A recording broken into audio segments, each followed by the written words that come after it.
somewhere inside of him, they had to figure out how to make it work. And I think it was a couple of things. The main one is because he loved her and looked up to her. And he recognized her genius. You know, he really recognized her genius. And they also had to keep the act together. But you see that core passion in the beginning. But then it evolved into this thing that's even more harder to do, which is to have a 60-year marriage that is real.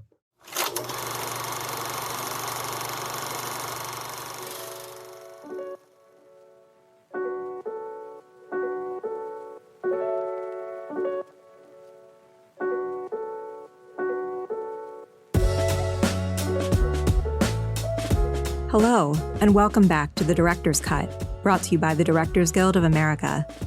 In this episode, a comedy icon examines his parents' relationship and legacy in director Ben Stiller's documentary, Stiller and Meara, Nothing is Lost. Screened as part of the DGA's documentary series, the film tells the story of comedic duo Jerry Stiller and Ann Meara, exploring their impact both on popular culture and at home. In the process, Ben turns the camera on himself to examine the generational lessons we can all learn from those we love. In addition to Stiller and Meara, Nothing is Lost, Stiller's other directorial credits include the feature films The Secret Life of Walter Mitty, Tropic Thunder, Zoolander and Zoolander 2, The Cable Guy, and Reality Bites, and episodes of the television series Stiller and Meara and The Ben Stiller Show. He won the DGA Award for Outstanding Directorial Achievement in Movies for Television and Limited Series for his 2018 series Escape at Dannemora, and was nominated for the DGA's Dramatic Series Award for his 2022 episode of Severance, The We Are. Following the documentary series screening of the film at the DGA Theater in New York, Stiller spoke with director Ethan Hawke about filming Stiller and Meara, Nothing is Lost. Listen on for their conversation.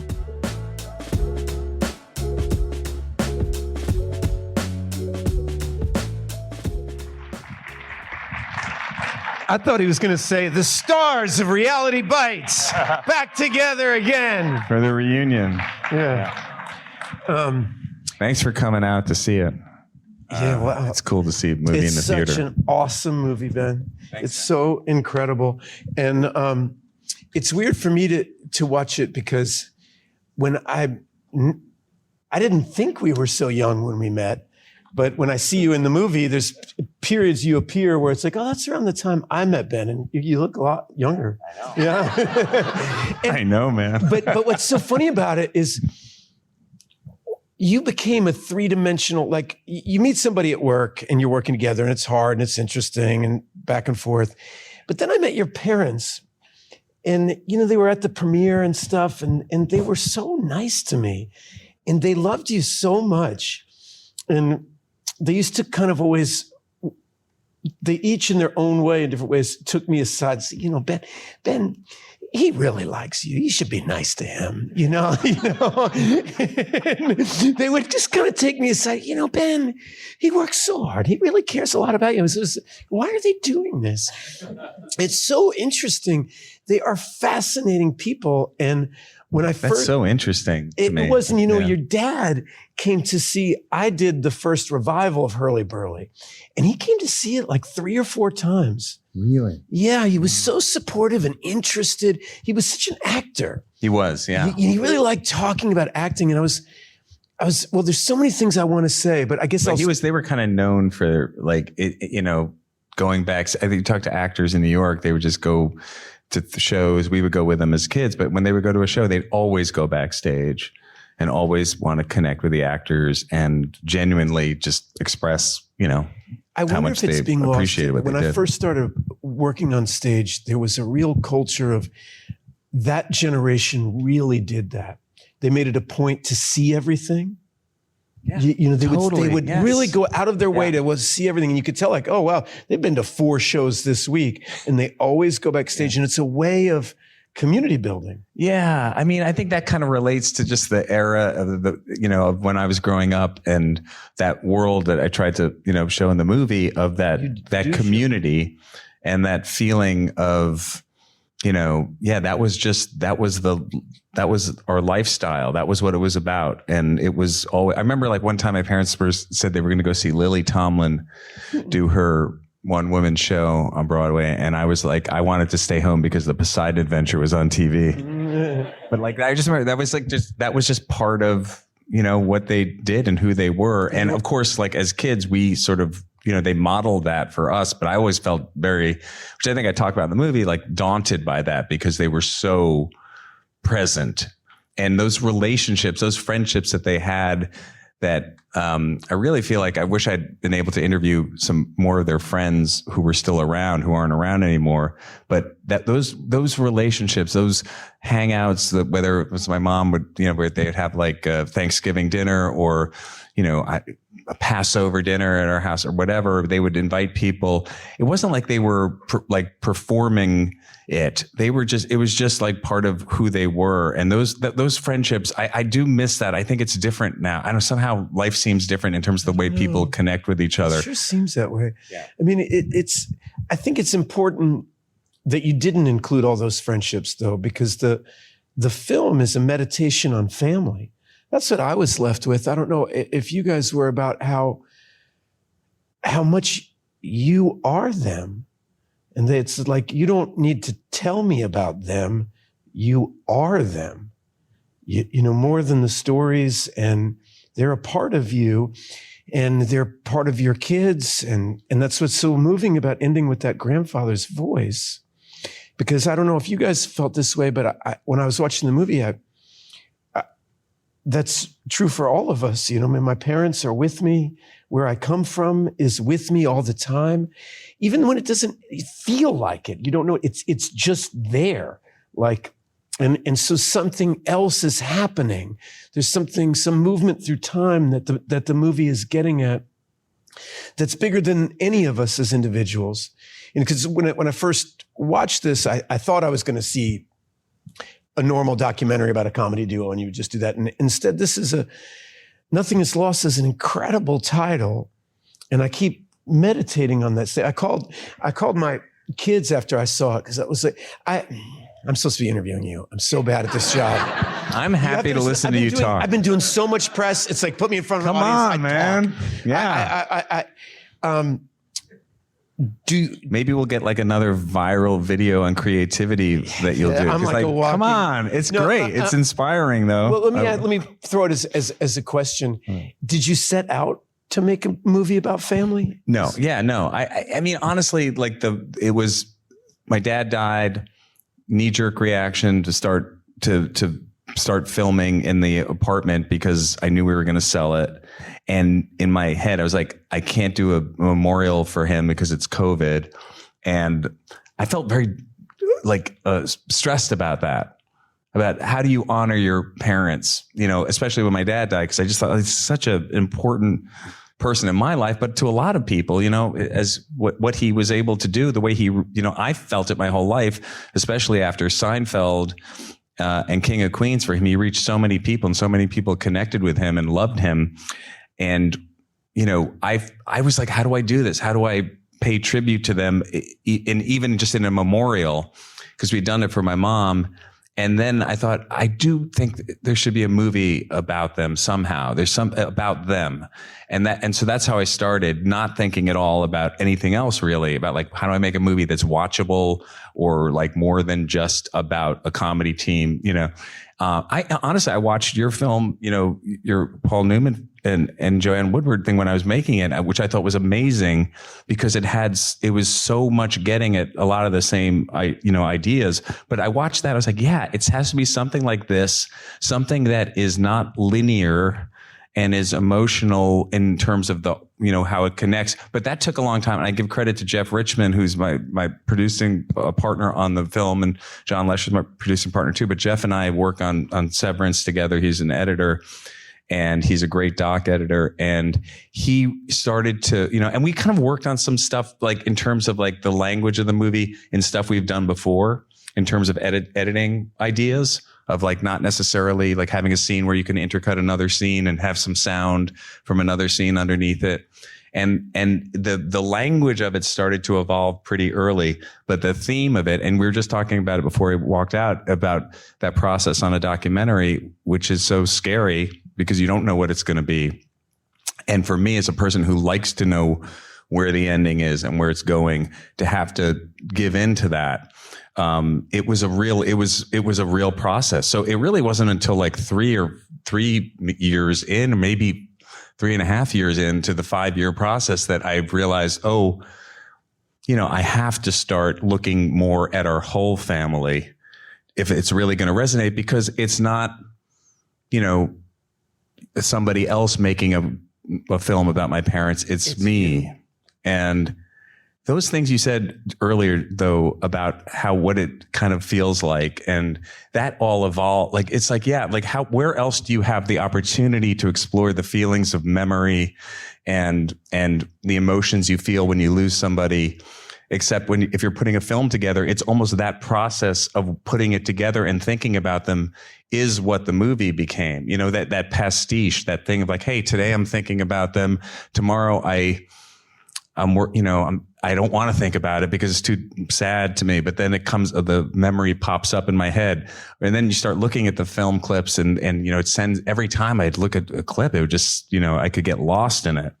So that feeling of what that experience was of trying to make the movie, and the feeling of our memory for people who we lost, I think is what kind of like ended up being kind of what the language of the movie was. But I had no idea going in at all what the themes would be. I just knew I want to make a movie about my parents. And when did the idea of Nothing Is Lost as a title and a theme arrive? That hit me because it's this line that my mother wrote in her play. Yeah.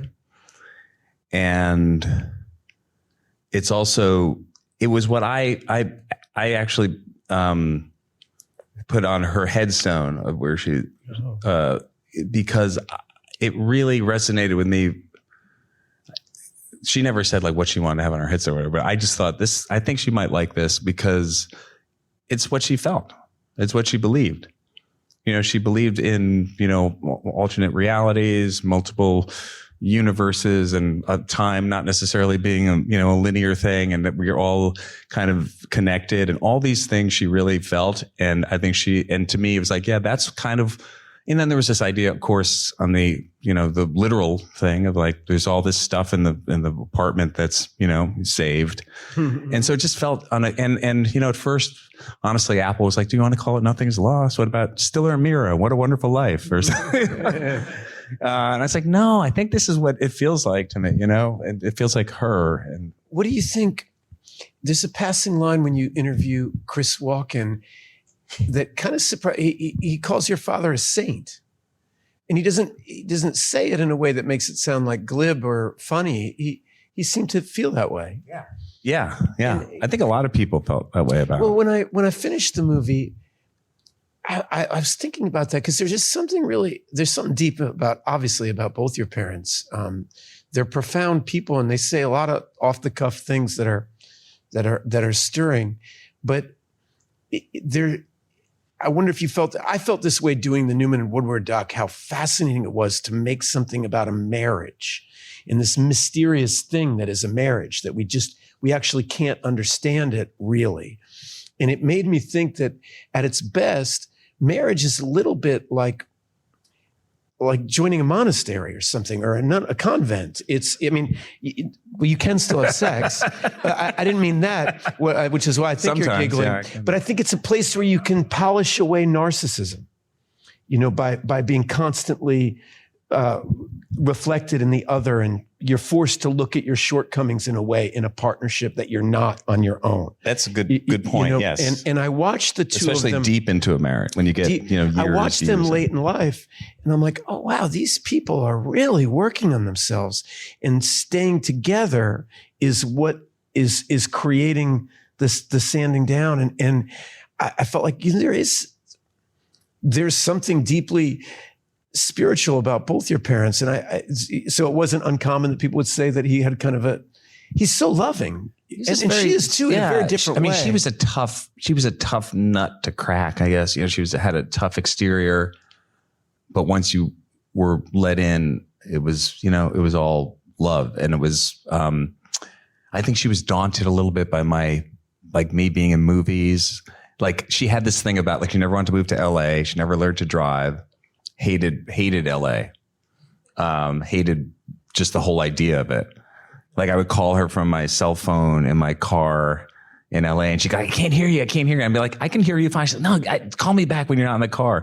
Cause she just didn't, it was like Annie Hall, her, that vision of LA. And I think, she was really very loving. We did have a more complicated relationship in terms of getting that, but it wasn't like in any way, like she couldn't say, I love you, or it was all there. It was just more, I think it had to do with what she had done and hadn't done in her own professionally. It's the way she looked at what she saw in me and what she wanted from me or wanted for me. Yeah. I don't know if I do think that generation was a little tougher. When I tell people stories about my mother, they're always astounded at how tough she was on me. And I didn't feel she now says, because my daughter, my oldest, is very comfortable saying I love you. She says it to anybody basically, I love you. And we just never said that. And now my mom, I'll be on the phone with her and she'll say, well, as Maya likes to say, I love you. Goodbye. It's like she made that up. Like it's this weird flaky thing that people do, and there was, can I just say, what I was going to say is she was a little intimidated when she was talking to you. I think she saw you as a young actor, movie star in the world that I was in.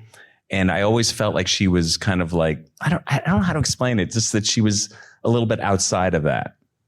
Yeah. And and she was wary of it all. And so I was shocked at how humble she was. I mean, she had a very humble demeanor. Yeah. She put on no airs. She loved to work. She didn't care. Her ego, like my dad, I think needed, as I said in the movie, he needed more of the approbation and the applause to get in front of an audience. She didn't need to get in front of an audience. She, had a sense of herself. But she definitely, It's an amazing moment. Sorry to cut you off, but it's an amazing moment in the movie. In a normal story of two actors, well, he's with the success on Seinfeld, she got jealous and she was like relieved. And I found that a very powerful moment. And I was like, I don't have to be responsible for this guy being a star all the time, And yeah, I think I found that so interesting in the long-term marriage of how deeply they knew each other, and then what you have to live with.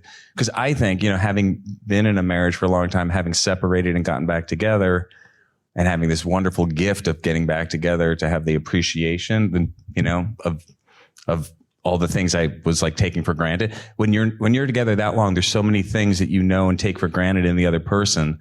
And I think for her, she knew that so deeply in him that he needed that there was no ego about him being, getting more famous or something like that. This is the most powerful thing. I've almost never heard anyone say when they said, what are you proudest of? And she said, I'm proud of my friendship with my husband. And that, what does she say? The work we've done where I've really gotten to know him. Yeah.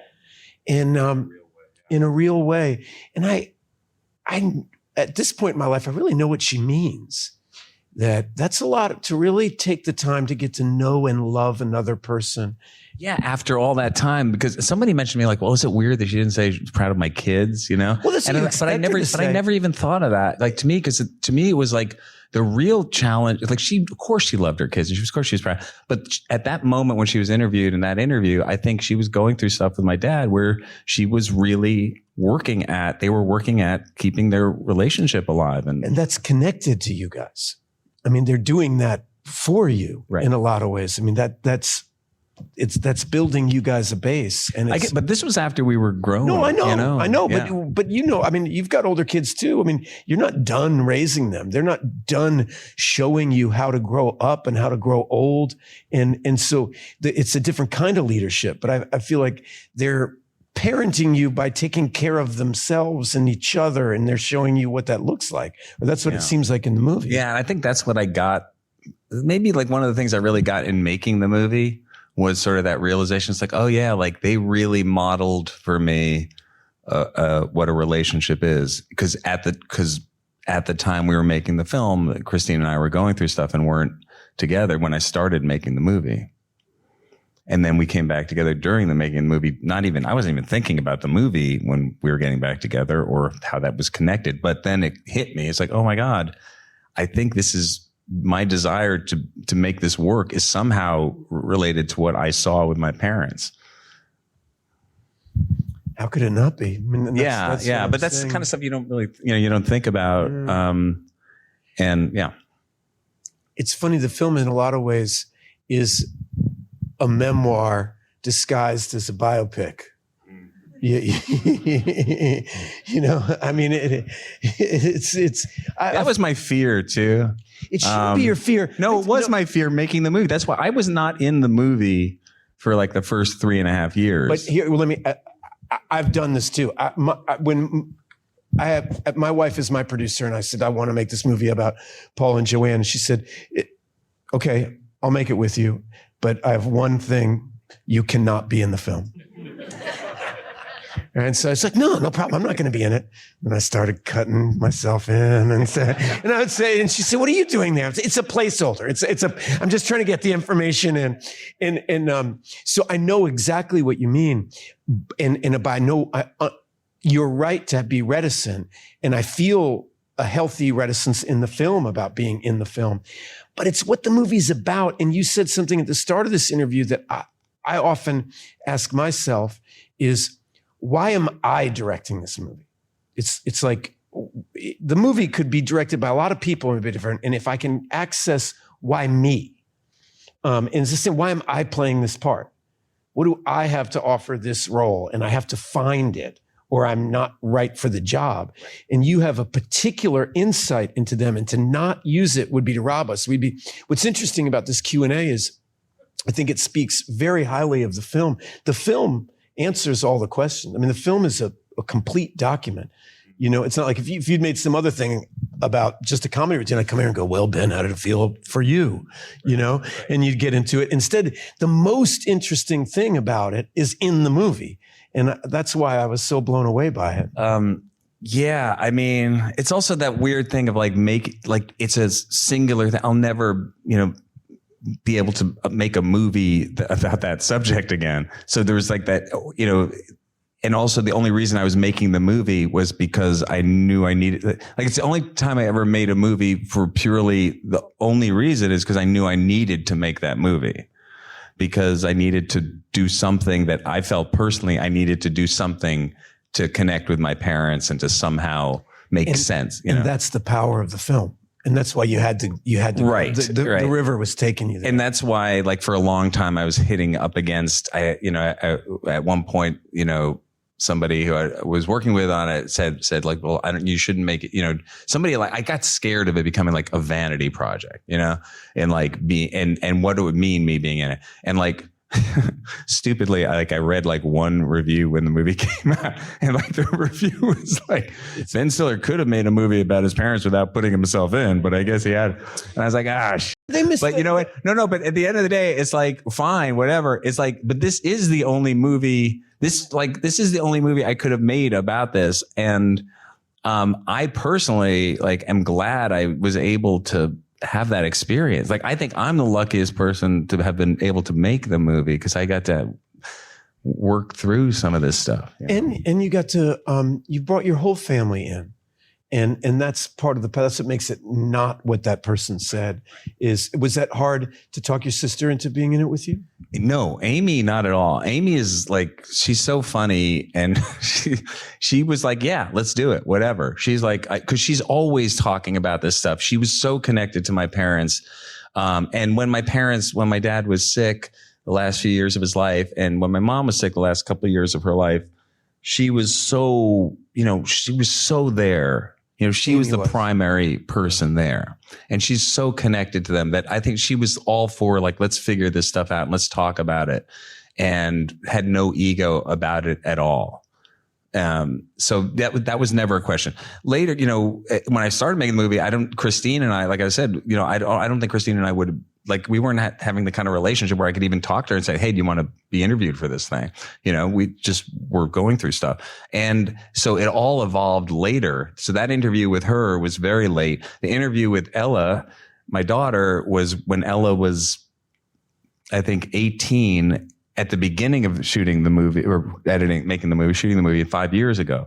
So Ella's 23 now, but the interview with her is when she was 18. And the interview with my son, Quinn, who's 20 now, he's 4 years younger than her, was done at the end when he was, there was there are different points in their lives, but it was all like when it happened. And then the most important thing was talking to them and showing them the movie, cuts of the movie, and getting their feedback and their input, and them being okay with it. And they were like, the thing that kind of really hit me was like how they were like, yeah, definitely, yes. Cause this is stuff like we're not like a family that, would do a reality show about our lives or something. Like, we're just so not that. So like, not comfortable talk. I don't usually talk about personal stuff in interviews. I don't know how to talk about it. I don't feel okay about it, but this felt very much like, okay, no, this is something we're doing because it's for this story about Jerry and Ann. And also,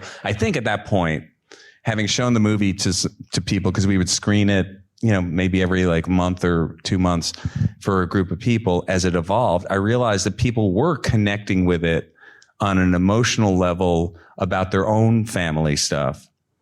And I think that was probably the most important thing for me in terms of feeling like okay about putting out all that personal stuff in the movie, because I felt like it was a means to an end.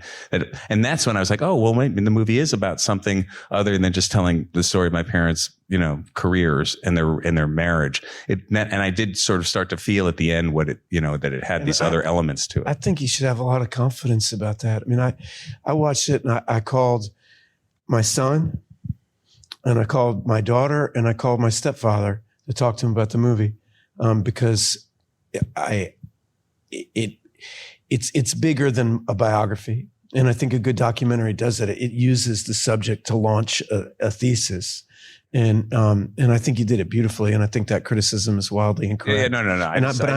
I'm smarter than them, and I know, so you can trust me. No, and also like honestly, the only way you can make something like this is you have to let go of all that stuff. I mean, you have to do it anyway when you make a movie, right? I do it when I'm making a movie. I don't think about what's on the other end. I don't think about the reviews or audiences going, or I'm just trying to think about like that's the only way I can do it. But you do have to be healthy. I remember the first thing I ever wrote, I really respected Martha Plimpton. And I still do respect her. She's like just a smart. I was young. We were both like 24, and I'd written something, and I really wanted her to read it. And she read it. She said, "The word I appears a lot in this." And I think you are smart to be reticent about it. Right. You're smart. You got to be careful about looking in the mirror too long and asking us to look with you. You have to be disciplined about it and use it in service of something larger than the I, and you do that. It's also, I think, a little bit of the conundrum of being an actor in an acting family, and we're all like, it's just like, and all having all this footage of all of us, like it's all like that's kind of what we were doing. We were filming. The documentarian in me was so jealous of all that footage you had. The Paul and Joanne had so little home movies. Really? Because I felt like in yours that there was that's what I remember so vividly about it. Milked the hell out of it. Yeah. But I used every frame I had. And it's so powerful though, isn't it? I know, it's so Those powerful. home movies to me are just like, there's just so much there. And of course, when it's your own home movies, that is the thing. Like I could sit home alone and watch it, and like it just takes me to this other place. I don't know how you're disciplined enough to cut it as well as you've cut it. It's so well edited. Well, it's Adam Kurtitz and Jeff Richmond. Yeah. Hey, Ron. And hopefully with good partners, they protect. I mean, I make that joke about my wife, but having her feeling that way was a wonderful person to show the cuts to, because she was very discerned. Don't do that. Don't do that. Okay. Okay. You can be in the movie, but cut that shot. You're not that funny.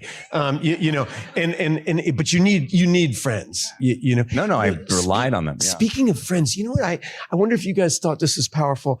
At one of the last shots of your father, he's talking about your mother, and he says, we fell in love or something like that. But I love, he keeps calling her by her full name. Yeah. He does, so many of the men in my life would say, my wife. And he says, and he calls her by her full name. He's treating her as, and he does the way he looks at her throughout his life. I mean, this guy was into her, but not in a crass way, not like that. He had so much respect for her talent and for her opinion. Yeah, no, you're right. I'm just, it was like another level that was always a given, in our family. That was, I didn't think about that. You say that now, and yeah, you're right. But as a kid growing up with that, it was just like, that's just the way a dad is with a mom. That's just the way. Well, it's not. Yeah. It's really interesting. And it's part of his, It was a struggle too with him though, because I remember when they would fight and he would, she could be, as you could hear in the audio, she could be really, really tough. And it was interesting in the audio to hear him talk back to her, in ways that I didn't hear, because he would never do it in front of us. So that was also complicated sometimes, to deal with when things were going on with my mom. She wasn't available, whatever it was, like she was checked out, drinking, whatever, sometimes at night. Nothing like super dramatic, but he wouldn't talk about it with us because he was so protective of her, which I completely understand, because he loved her so much and he didn't know how to deal with it. And he was just trying to keep it together. But that was the thing. Like for him, it was when she would yell at him, they get into a fight, he would grab his coat and go downtown to like the Village Vanguard and hear jazz or something, and just kind of like deal with it. And because somewhere inside of him, he had to figure out they had to figure out how to make it work. And I think it was a couple of things. The main one is because he loved her and looked up to her, and he recognized her genius. He really recognized her genius. So that was, and that was, I think, one of the reasons he loved her. And they also had to keep the act together. But I think the core thing was, this was probably the best thing in his life, that as a kid who grew up with parents who were not, talk about parents who were not like that. His parents were not like that. They fought. My aunt there talks about hiding under the table or under the bed when they would fight in the 1935. They were probably like 8 years old or whatever, how intense that must have been. So for him to find this love, this person, this woman who turned him on, and emotionally, creatively, all different ways, which I discovered in reading those letters, which was amazing, because I really didn't think of my parents ever that way. But you see that core passion in the beginning, but then it evolved into this thing that's even more harder to do, which is to have a 60-year marriage that is real. How long did he live after she passed? 5 years. What were those years like? They were tough because he was losing his faculties, and it was tough. It was tough, but I think, it was hard, because I do think it affected him, not having her there. Yeah, how could it not? Yeah. Before we wrap up, should we ask if anybody has a question? Sure. Yeah. Yeah. Yeah, the question's about like repeating certain images or photographs or moments. I mean, yeah, it was like, I think in the storytelling, it was to kind of figure out, a lot of times it was like, maybe I'm thinking specifically of a moment like when I'm talking about with my son about how I get wrapped up when I'm working and kind of, am not necessarily present. And then I thought, oh, well, then I got to cut to that shot of my dad when he's like standing there in that wig, kind of going over his thing, because it reminded, it's like, that's what I do. And I saw myself so much in him, and when I watched that, I was like, oh yeah, that's really that. I picked that up for sure. So sometimes it was just finding the kind of, where there might be an echo of something generationally. And then there's sometimes like cuts where like I'm 8 years old and then I saw an image of Quinn, my son, when he was 8, and he's like smiling the same way. And I thought, we could just like match cut to that. Things like that, just trying to find the parallels sometimes in the past and the present. Even just the opening of the movie, the idea of like, us getting ready to do these interviews. And then we found this B-roll footage from them, my parents getting ready to do that interview with Pat Collins, who did that interview when I'm 8 years old and saying I wouldn't want to work with my parents. And,